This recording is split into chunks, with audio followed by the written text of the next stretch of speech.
Right, muri Zimbabwe kwaziwai. Kusangana kwatikuita zvakare pano paChibanda Media. Takabatana pamwe chete neSaint TV handitika.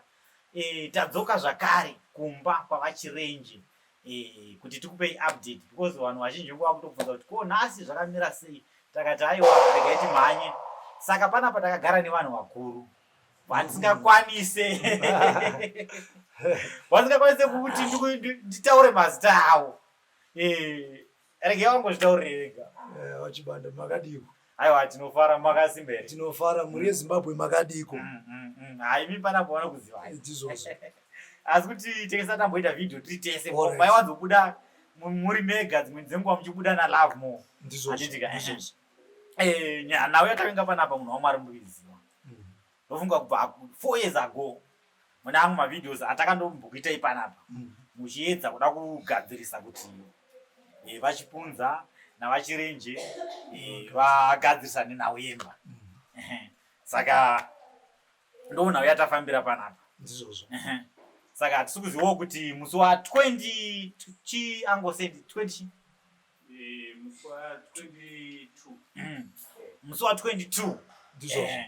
Makatirongerawo zvipi musi wa22 ndo pari kuvhurwa imba inoi zviri pamutemo official opening. Ndizvozvo.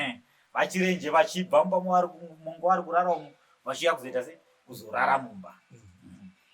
Chekutanga Vaminas Chibanda toda kutenda Mwari. Chekutanga I want to appreciate nebasa rakaitwa nemhuri yeZimbabwe. Ndoda kuti chokwadi kwakanaka kuti mhuri yeZimbabwe ndadzidza kuti kune vanhu vane rudo, kune vanhu vane mwoyo navanhu, kune vanhu vanosarudza kubatana navamwe for the common cause kuti pagadzirisike zvinhu. Saka mhuri yeZimbabwe inofanira kutendwa. Musi wa22 uri kuuya. Ndinotenda kuti ndinodavira kuti dai zvaibvira munhu wese auya kuzongo celebrate nekutenda Mwari. Ini kwandiri ndinoona a great miracle. Ndinoona kubata kwaMwari kuti vachibanda 4 years uchigara panze uchinaiwa mvune uchinaiwa izvo kuri kunayaka dai kuri kunzi havasati vakupinda vangadai vari mumba mavo kuchinaiwa vasingazive kuti ramangwana richamira sei, vasingazive kuti chii chichaitika, but Mwari vobva vazviratidza. So this is a great testimony. This is a great miracle which must be celebrated. Kuti munhu wese wozandaona Mwari ndichiona panapa paine vanhu vari kucleana macompanies vari kuzvipira kuti mahara pachena. Hazvireva kuti vanhu havana kwekuti vangadai vachindocleana. Vari kushandisa maresources avo kureva kuti mavari mune kusundwa kwekuti tinofanira kuita chinhu ichi kuchiitira hama yedu.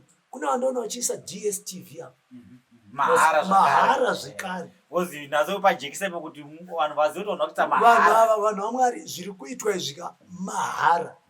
Ndizvozvo vari kusungirira DSTV kuti baba achirenje nemhuri yavo pave nerestoration yekuti zvavanga vasingamboone zviya vachitanga kuzviona. Tine kambani zvakare yemasola. Pane kambani yesola exactly 3.5 kV exactly mahara zvekare. Asi kureva kuti vanhu ava havana kwekuisa zvinhu izvozvo. Aimavanzwisa but mwoyo rudo. Ende vanhu ivava vanofanira kuropafadzwa nevakabvisa mari kutangira pa50 cents kuenda paDollar pa200 vamwe ma1000. Mari idzodzo dzakabviswa vachibanda. Hazvireve kuti vanhu ava havana kwekuisa mari idzodzo. Hazvireve kuti havana pfungwa yekutanga maprojects nemari dzavo. Hazvireve kuti havaigona kutenga maice cream ema50 cents vakadya.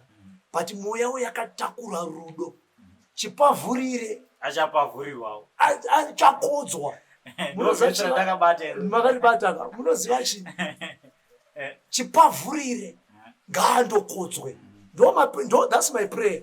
Kune munhu wese kwete kune vakabvisa mari nevari kunyangwe neni vachibanda aichokwadi kunyangwe naAngosend chishuwo changu chekuti ka basa rese ramuri kuita iri Mwari ka akukodzei Mwari aropafadze munhu wese however ini ndiro chokwadi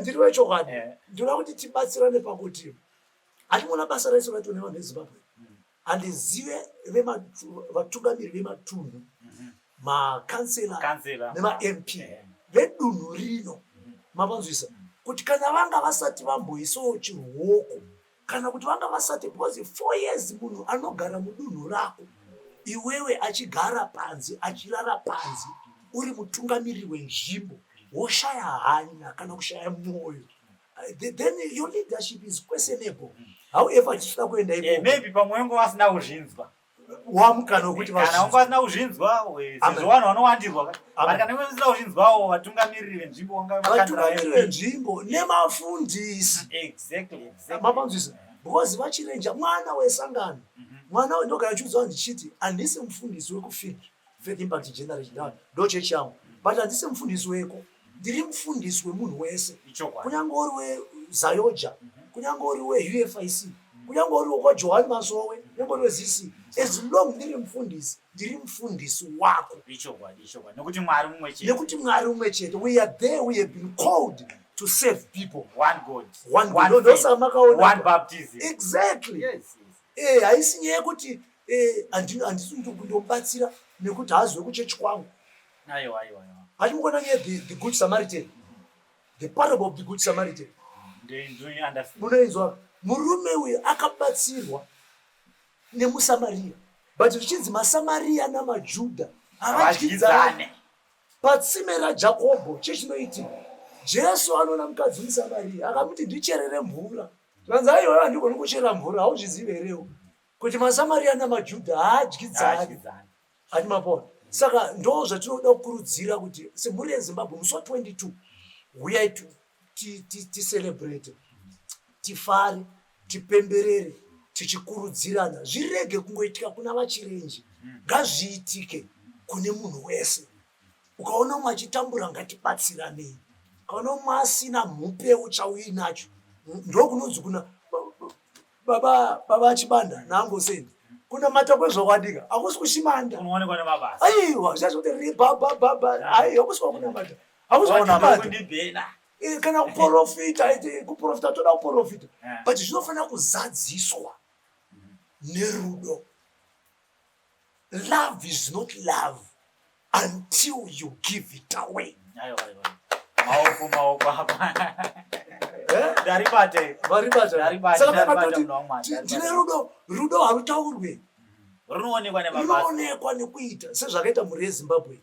Baba dakukudzai 25,000 pasina mwedzi. It was not a joke. It was not a joke. Pandainzwa muchiupdate pa 1 week chinzi yakuma 7,000. Ndainyatsoona kuti baba paimba unyatsoona kuti pana paka apasi hazvisi kuitwa navanhu. Zviri kuitwa naMwari. Ende Mwari unoshandisa vanhu.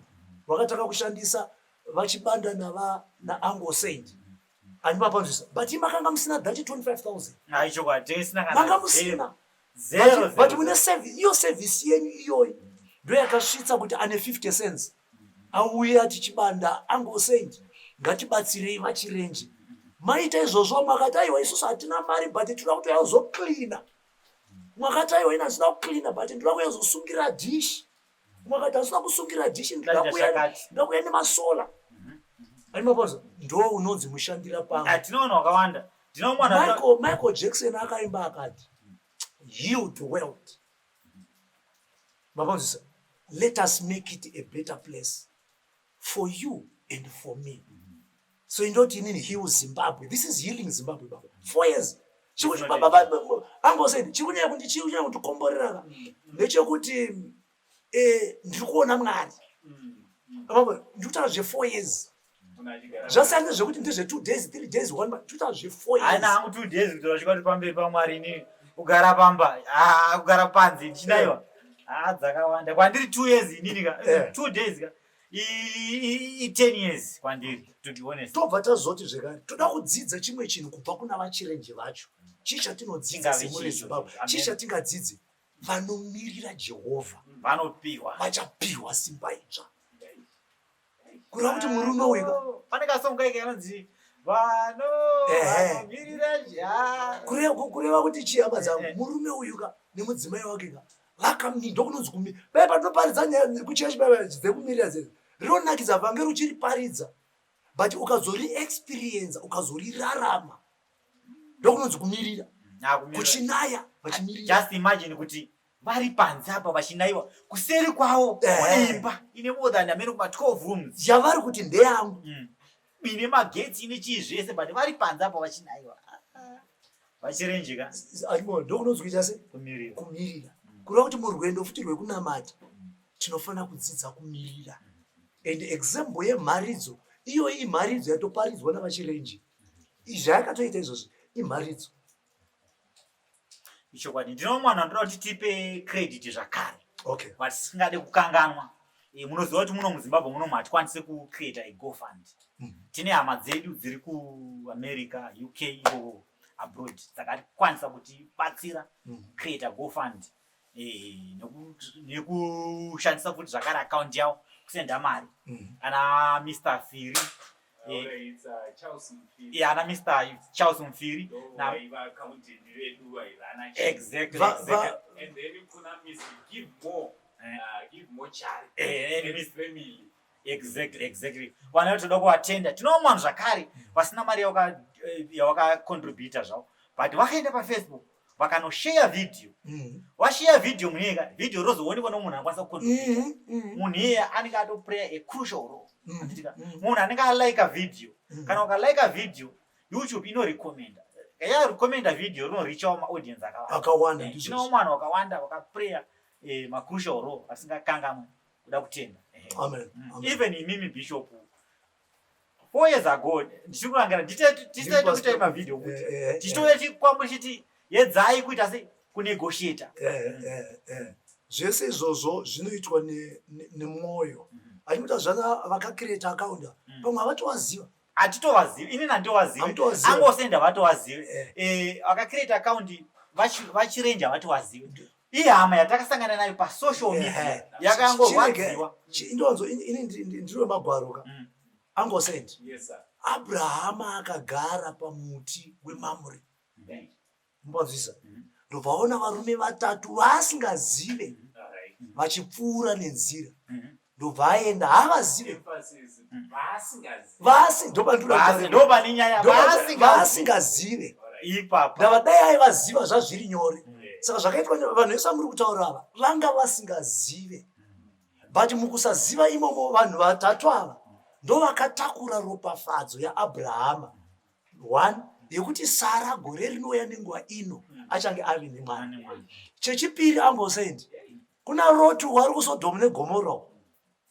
Ndo zvakaita kuti Roti achengetedzwe arege kuparira muSodhomu neGomora. Ndava kuenda vanozoti aiwazve atingaregedze kuudza Abrahama nyaya yatinoda kunoita kuSodhomu neGomora. Saka Ambosendi navachibanda vanhu ava inini my prayer ndekuti vanhu ava ngavaropafadzwe.